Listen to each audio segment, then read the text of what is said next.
여러분 반갑습니다.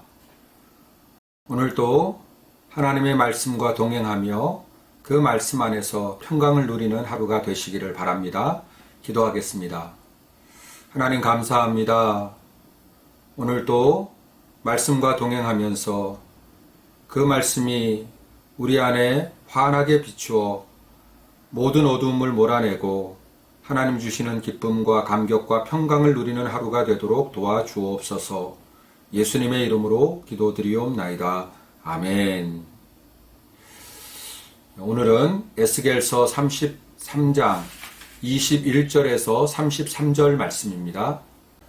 우리가 사로잡힌 지 12째 해 10째 달 5째 날에 예루살렘에서부터 도망하여 온 자가 내게 나와 말하기를 그 성이 함락되었다 하였는데 그 도망한 자가 내게 나오기 전날 저녁에 여호와의 손이 내게 임하여 내 입을 여시더니 다음 아침 그 사람이 내게 나올 그때에 내 입이 열리기로 내가 다시는 잠잠하지 아니하였노라.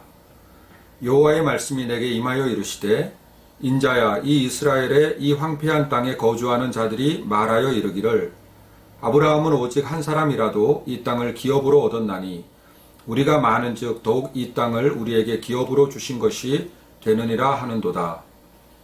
그러므로 너는 그들에게 이르기를 주 여호와께서 이같이 말씀하시되 너희가 고기를 핏째 먹으며 너희 우상들에게 눈을 들며 피를 흘리니 그 땅이 너희의 기업이 될까 보냐.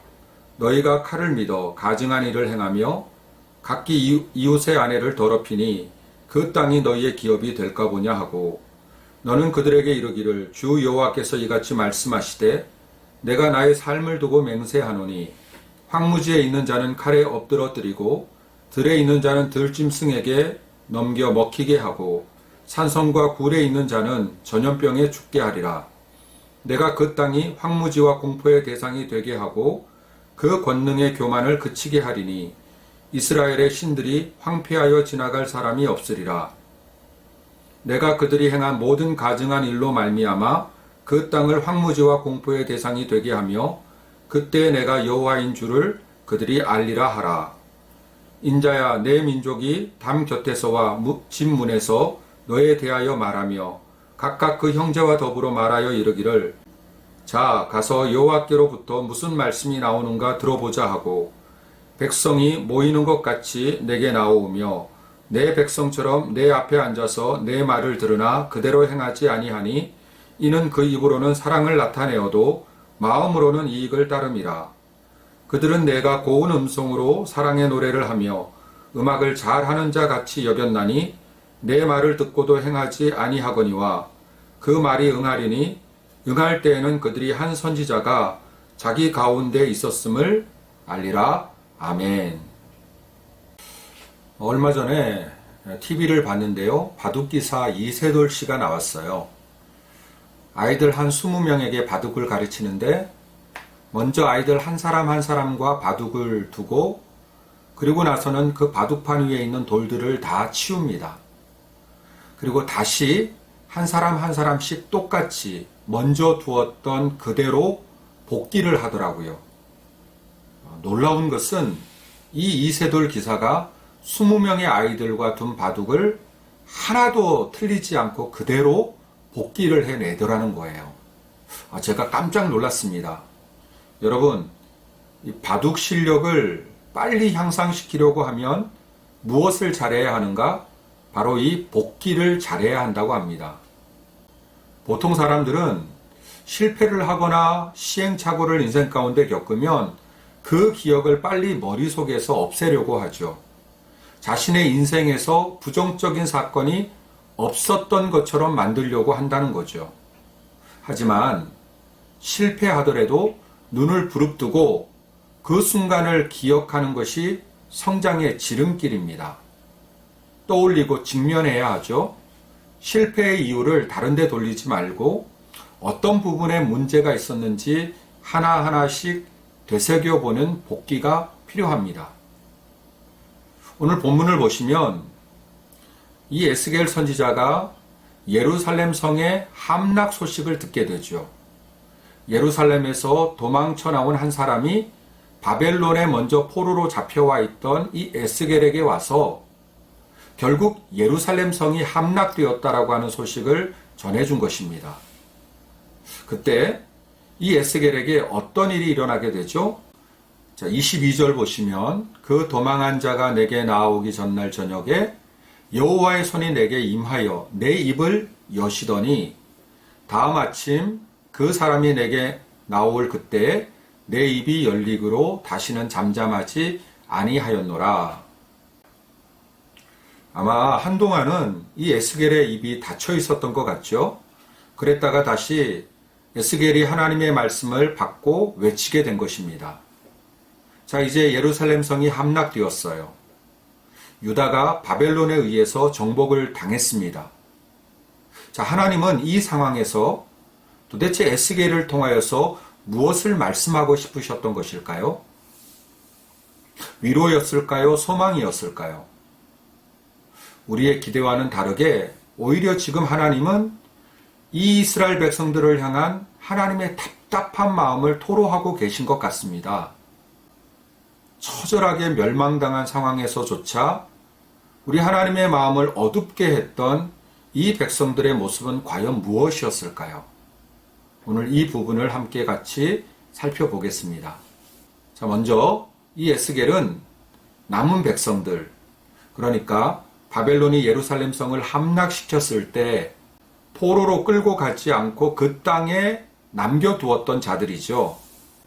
여러분, 그 남겨진 자들이 무엇을 생각하고 있었을까요? 22절 한번 보십시오. 아브라함은 오직 한 사람이라도 이 땅을 기업으로 얻었나니 우리가 많은즉 더욱 이 땅을 우리에게 기업으로 주신 것이 아니냐. 쉬운 성경을 보니까요, 아브라함은 혼자서도 이 땅을 소유했는데 우리는 수가 많으므로 말할 것도 없이 이 땅은 우리의 것이다. 여러분, 이거 도대체 무슨 이야기일까요? 지금 이 예루살렘 성은 바벨론에 의해서 처절하게 망가지고 깨지고, 그리고 같이 살던 동포들은 포로로 비참하게 끌려갔습니다. 그런데 이 남겨진 자들이 고작 하는 이야기가 뭐죠?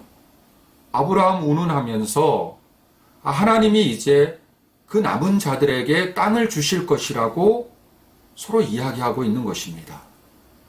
여러분, 이렇게 이기적일 수가 있을까요? 이렇게 자기중심적이고 악할 수가 있을까요? 반성이라고 하는 것은 전혀 찾아볼 수가 없어요. 아니, 왜 우리가 이런 지경에 이르렀는지 돌이켜보거나 후회하거나 회개하는 모습을 볼 수 없습니다.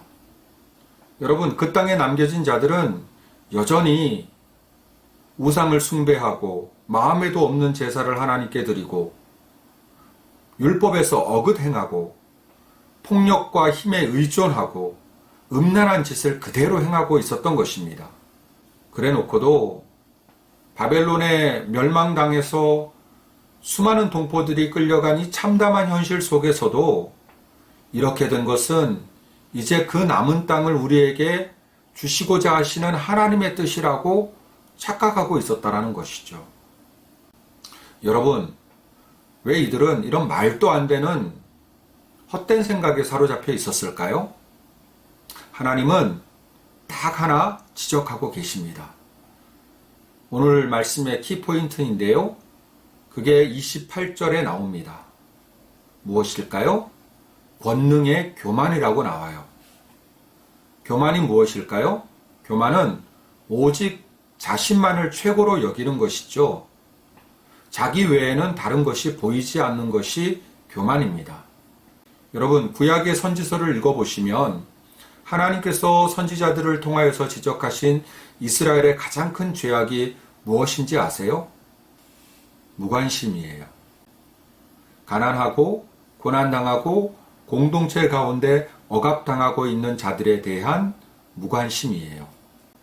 하나님의 공의와 정의를 저버리고 불법과 불의가 횡행한데도 불구하고 오히려 악한 자들을 비호하고 약한 자들은 착취하고 자신들의 배만 불리는 이스라엘을 우리 하나님께서는 그토록 책망하셨던 것이죠.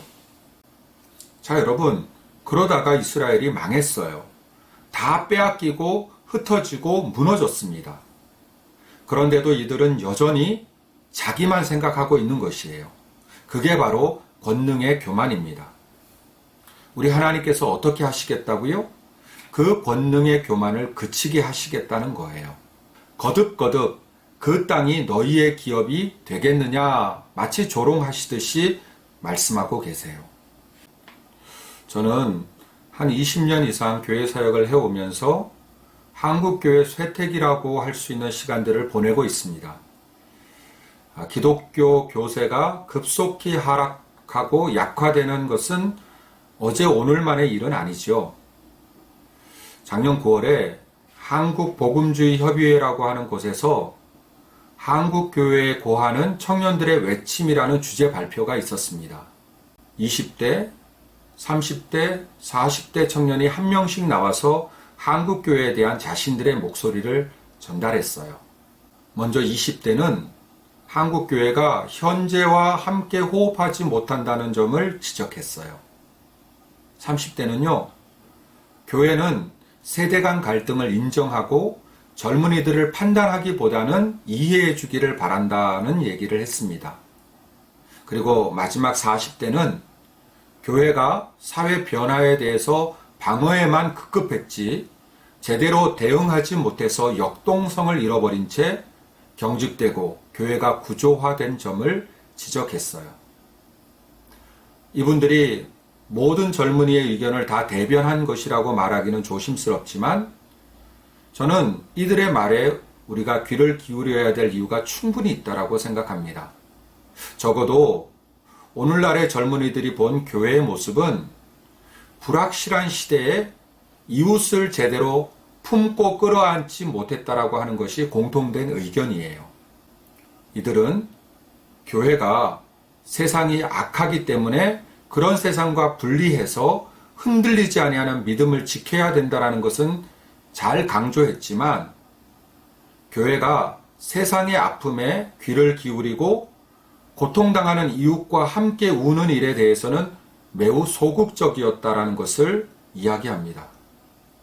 제가 이런 이야기들을 쭉 들으면서 참 제 가슴에 마음 아프게 들렸던 말은 교회는 악한 세상에 대한 분석은 참 잘 할지 몰라도 아픔을 함께 나누는 공감 능력을 잃었으며 그로 인하여서 많은 젊은이들이 떠난다라고 하는 바로 그 부분이었어요. 교회가 공감 능력을 잃어버렸다라는 것입니다. 물론 여러분, 교회가 세상의 모든 것을 다 끌어안고 공감하고 먼저 이해하기 위해서 다가가야 되는 것은 분명 아니죠. 그러나 하나님의 말씀에 입각해서 세상과 시대를 향해서 그리스도의 마음을 가지고 교회는 다가서야 하는 것이죠. 낮은 마음, 섬기는 자세, 그리고 시대를 품고자 하는 열린 마음을 가지고 한 걸음 한 걸음 더 다가서야 한다는 것입니다. 망해가는 그리고 망해버린 이스라엘을 향한 이 에스겔의 말씀을 계속 묵상하면서 오늘날 교회는 그리고 예수 믿는 나는 어떻게 살아야 하고 또 무엇을 행하면서 살아야 할지 계속해서 질문이 마음에 떠오릅니다. 나타난 처절한 실패 앞에서도 하나님의 말씀으로 그 모든 것들을 복귀하기는커녕 계속해서 악한 행실에 붙들려 결국은 하나님의 더 큰 심판을 초래했던 이스라엘의 백성의 모습을 봅니다. 여러분, 잘못할 수도 있고 그래서 패배하고 실패할 수도 있죠. 하지만 그때마다 무엇인가 재빨리 그것을 덮어버리고 해결하기보다는 하나님의 말씀을 가지고 허물과 잘못을 복귀해 본다면 분명 다시 시작하게 하시는 하나님의 회복과 은혜를 경험하게 될 것입니다. 그 음성으로 오늘 또 승리하는 여러분들 되시기를 바랍니다. 기도하겠습니다. 주님 감사합니다. 하나님의 말씀으로 나 자신을 잘 살필 뿐만 아니라 또 시대와 이 세상을 바라보면서 어떻게 하면 주의 뜻대로 살아갈 수 있을지 주님 우리에게 가르쳐 주시는 대로 순종하며 실천하며 살아가도록 인도하여 주옵소서. 예수님의 이름으로 기도드리옵나이다. 아멘.